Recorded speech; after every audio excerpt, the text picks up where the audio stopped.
Hi, welcome back to The Scent Advocate. Tonight, I'm going to do part two of the sheep fragrances from my collection. I recently did a part one and talked about the sheep genre of fragrances, the sheep style. And by the way, if you're not familiar with sheeps, they're sometimes pronounced chypre in French. My French is terrible. I don't speak French. And then some people say chypre. It's spelled Chypre. I will just say sheep for the purposes of this video. Sheep fragrances are sophisticated, they're timeless, complex, compelling, they're earthy, and they were pretty popular throughout the 20th century and are still popular today. A lot of iconic fragrances, I won't get into which, but if you research it, you'll know, and it'll definitely click, are sheep's. And I have quite a few in my collection. My objective in these videos is not to go over the ones everyone knows, but to talk about the fragrances that maybe everyone doesn't know and introduce you to some new sheep ideas, some new sheep fragrances and experiences. I will go through several more from my collection, and I will end with a favorite for tonight. So probably the second favorite in my collection. Actually, that's not true. This will be the third. I will end the series with my utmost favorite, and it's probably going to be a tie. But the first installment of this series, I ended with my favorite is Roja Dove's Diaghilev. And I may have to declare a tie ultimately between Diaghilev and my other favorite, which I won't be talking about in any detail in this series because it's a very well-known sheep. And my objective, as I already said, is to introduce you to new fragrances or fragrances that maybe aren't new, but that you hadn't considered in this fragrance style. So the sheep style is basically a fragrance that has a citrus opening, so a bergamot or a lemon or an orange, and the heart is typically a floral or labdanum. And then the base is going to be patchouli or oak moss, which gives it kind of an earthy feel. And that labdanum and the way florals are combined in the heart will also give it something of an animalic feel. So consider that those are hallmarks of sheep fragrances. So let's jump into tonight's selections. The first I will talk about is 31 Rue Cambon by Chanel. This is a woody sheep. It is 75 mil. It's a 2007 release. It goes for about $395 from the Chanel Les Exclusives collection. It's an EDP.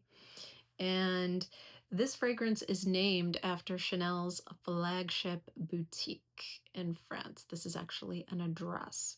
So the notes in here are iris, black pepper, vetiver, ylang ylang, rose, labdanum, and patchouli.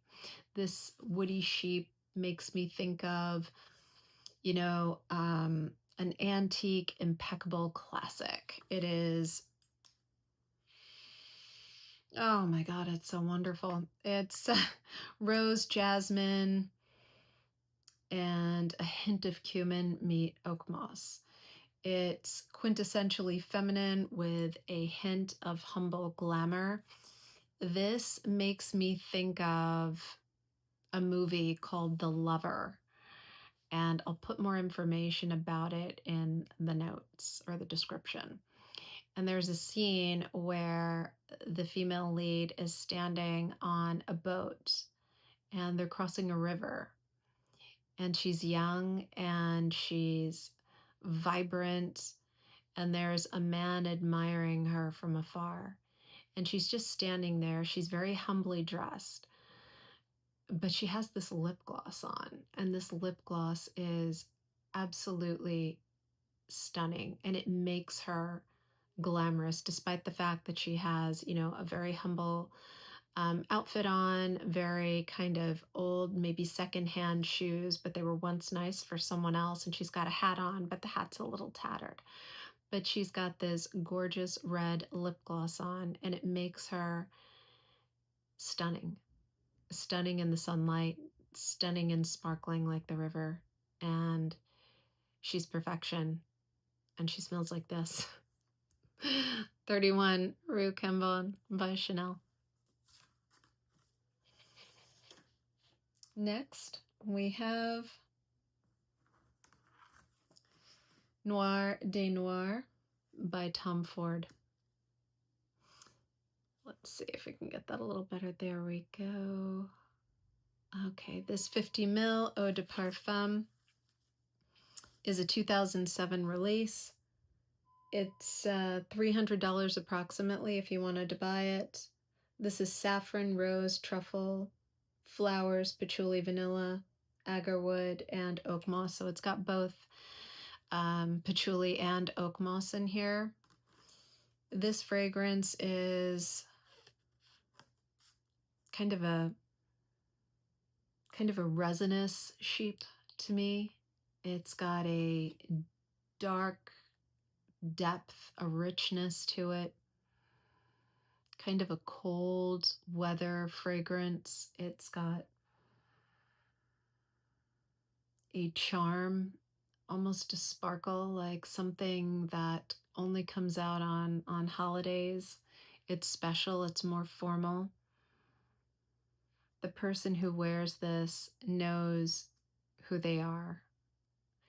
This is very unisex. It would be perfect on a feminine or masculine person. It's universally likable. It's comforting at the same time, outgoing and energized. This makes me think of an amazing holiday party where you lose all your inhibitions, but you're always a lady or a gentleman. Gorgeous stuff. Noir de Noir by Tom Ford. Next, we have one that you probably heard of. It's from Diptyque. It's Eau Capitale. This EDP is a 2019 release, 75 ml Eau de Parfum. It goes for about $255, and it is a floral sheep. Bergamot, roses, pink pepper, and patchouli. This is the innocence of youth coming of age. So it is the moment you realize you're not a child anymore. Remember that? Remember what it felt like? Remember what it smelled like? Suddenly, something, I don't know, a first love, your driver's license, a graduation, whatever it was, something changed you. Something made you different. And you were never going to be the same. This is what it smells like.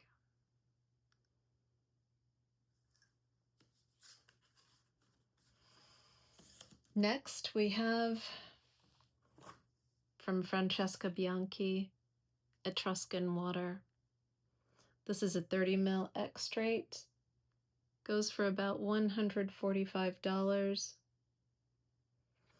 And this is bergamot, tangerine, grapefruit, petitgrain, basil, immortelle, jasmine, iris, musk, ambergris, labdanum, vetiver, and oak moss. This is very, very rich. This makes me think of ancient ruins observed in modern times. You are transported back to the days of sophists and scribes and freedom of thought, beautiful architecture, a decadence, but you're still here. You have the safety of modern days, remembering what that looked like and smelled like, what the stone smells like that housed these events, these times. That's Etruscan water. It's an experience in archaeology and what it was once like to be a human ages ago, and the decadent fragrance that went with it. Etruscan Water by Francesca Bianchi. Next, we have, from the same house, Mariner's Rhyme by Francesca Bianchi. This salty oceanic chypre is just, this is deeply, deeply personal for me. This is gorgeous. It's $145, approximately 30 ml, extrait 2024 release. This is bergamot, elemi, grapefruit, lavender, iris, ozone, orange blossom, oak moss, frankincense, patchouli, and amber. So this packs a punch. This smells like the ocean, but the cold Atlantic. This is not a tropical beach vacation. This is a solemn,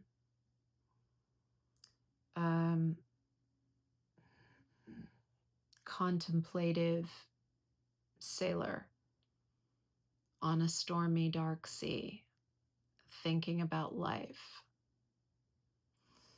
This is, well, the creator, Francesca Bianchi, wrote on her website about, Iron Maiden and St. Coleridge and King Crimson and what was sung and what was written.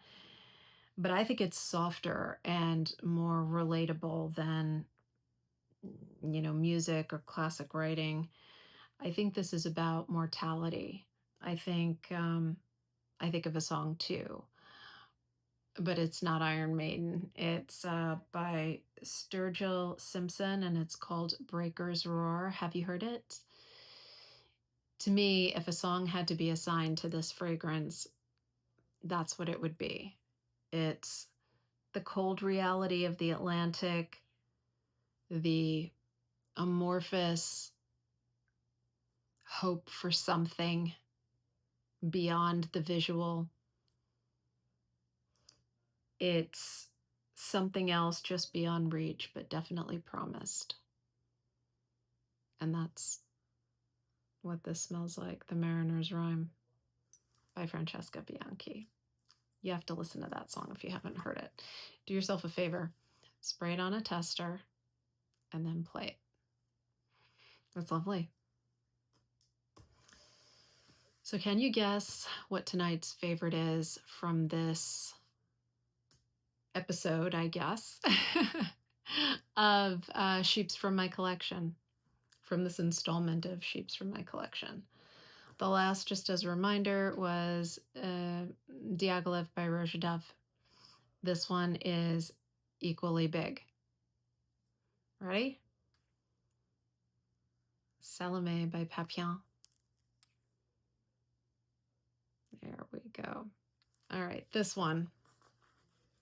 What a powerful fragrance. This is 225 mils. It is, it is $225, 50 mil, and it's an EDP. It is a 2015 release. This is, I'll just read you some of the notes. Bitter orange, bergamot, hyrax, jasmine, carnation, tobacco, Turkish rose, orange blossom, castoreum, cumin, oak moss, hay, styrax, and patchouli. This is, do not blind buy this, okay? As much as I adore it, don't blind buy this. Test this first. It took me a few months to get there. What got me on the hook was I couldn't stop smelling it. It was at first offensive. It just was. It offended me. And you'll either get that or you won't. And I thought, what is this? What kind of trick is this? And then I smelled it again. And then I had to smell it some more. And then I just couldn't stop.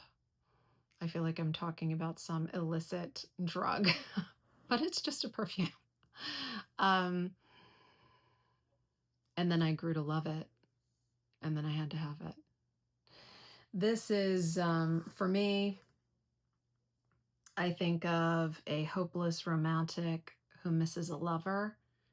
It's a desperate sense of love that is so palpable, it literally comes through your pores.